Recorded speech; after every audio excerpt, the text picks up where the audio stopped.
Avant de parler Coupe du Monde des clubs et FIFPro, Daniel, tu avais une mise au point à faire concernant le stade de Reims, que tu as expliqué il y a quelques jours, sur l'accueil des Lyonnais à Reims. C'est magnifique. T'as croqué ou pas, Reims? Je vais tout raconter. Je vais tout raconter. Et avec un petit préambule. Cherchez pas à me niquer, vous n'y arriverez jamais. Ni Caillot, ni personne. Vous n'y arriverez jamais.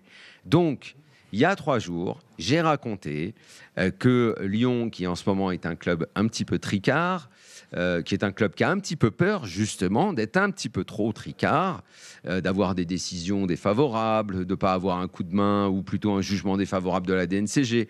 Bref, est un club qui, comme son président a ouvert un petit peu trop sa gueule par rapport à Nasser Al-Khelaifi, tous les laquais sont dévoués et tous les laquais en veulent à l'OL.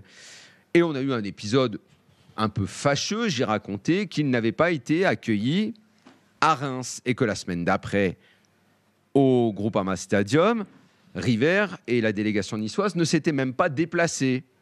On n'a pas eu de nouvelles de River, n'est-ce pas? Bon, parce qu'il n'est pas venu. Et aujourd'hui... D'ailleurs, River, on a 0 nouvelles en tout. C'est vrai. Et aujourd'hui, le stade de Reims envoie un tweet en disant... On accepte ce que fait Riolo d'habitude et tout, mais ça, jamais notre tradition de l'accueil ou de je sais pas quoi et tout. Hospitalité. Donc, je me dis, ils veulent me mettre dans la merde. Donc, on va raconter exactement l'histoire. Donc, ce qui s'est passé dans les détails. La veille, le club lyonnais reçoit un message des personnes qui s'occupent de faire le go-between quand les délégations doivent venir et tout. Il dit, écoutez, on est désolé. Nous n'avons pas de place en loge pour le président, en l'occurrence M. Prudhomme, et les gens qui l'accompagnent. Tradition, normalement, tu es accueilli dans la loge du président. C'est comme ça que ça se passe quand on se comporte bien. Donc les Lyonnais sont un peu étonnés. Comment ça se fait, machin, tout ça. Et là, il n'y a pas de place, machin.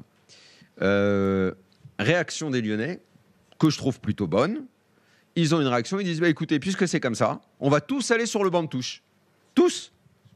À part Nicolas, plus personne ne fait ça depuis des années. Il dit, on va aller sur le banc. Il demande des accrètes pour aller sur le banc. Donc, vous imaginez la scène que ça aurait donné. Pierre Sage, les remplaçants, le président, un autre directeur, machin et tout. Ça aurait fait mauvais effet. Quand le Stade de Reims s'est aperçu qu'ils voulaient faire ça, ils ont rappelé. Ils ont dit, c'est bon. On vous a trouvé 3 places. Donc, ils ont trouvé 3 places. Donc, ils se sont retrouvés en loge et le Stade de Reims croit bon de mettre la photo pour dire on va niquer Riolo parce que c'est des conneries. Donc, c'est pas exactement comme ça que c'est passé. Daniel, ça peut te coûter 1 euro, cette histoire. Ça s'est passé exactement comme je le raconte, ce qui a profondément fâché les Lyonnais. Mais l'histoire n'est pas finie, puisque Lyon n'assume pas. Et là, je suis vraiment surpris et presque un petit peu plus en colère. Parce que, évidemment, encore une fois, comme ils ne voulaient pas faire de polémique de cette histoire, ils ne voulaient pas que je la raconte. Je dis, mais moi, il n'y a pas de problème. Moi, j'ai dit ça hier. Écoutez, moi, récemment, j'ai plutôt trouvé votre attitude chevaleresque parce que vous vous opposez à la force actuelle, machin. Les gens essayent de mal vous traiter et tout. Mais je me rends compte qu'en fait, ils chient tellement dans leur froc que, peut-être à juste titre d'ailleurs, ils ont le droit d'avoir peur du contexte actuel et tout. Et Prudhomme est allé balancer un tweet en disant, non, on a été bien accueillis. Alors, à ce stade, je vais dire un truc. Et que les deux, Reims et Lyon, m'entendent bien. Et je vais le redire et vulgairement. Vous croyez réellement me niquer? Alors on va faire un truc très simple. Monsieur Caillot, monsieur Prudhomme, qui vous voulez à Reims ou à Lyon? Vous venez dans l'after. Puisque vous êtes courageux avec vos petits tweets à la con là. Vous venez dans l'after.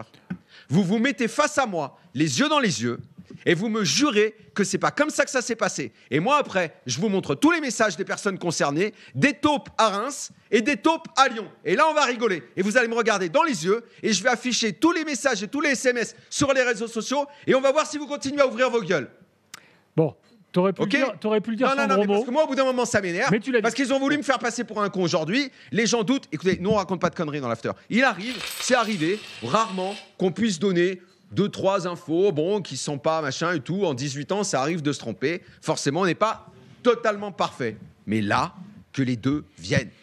Monsieur Caillot, à 2 heures de route, votre petite voiture, vous avez une grosse cylindrée, vous bombardez, vous venez dans le studio face à moi, on parle de tous les sujets, de la Ligue, de machin et de ça. Parce que franchement, c'est une affaire de corne-cul, c'est une affaire franchement inutile. On pourrait ne pas en faire un plat. Mais comme ils ont voulu me prendre pour un con, moi ça m'énerve. Voilà, c'est tout. Bon. Donc je les attends, qu'ils viennent et puis on va rigoler.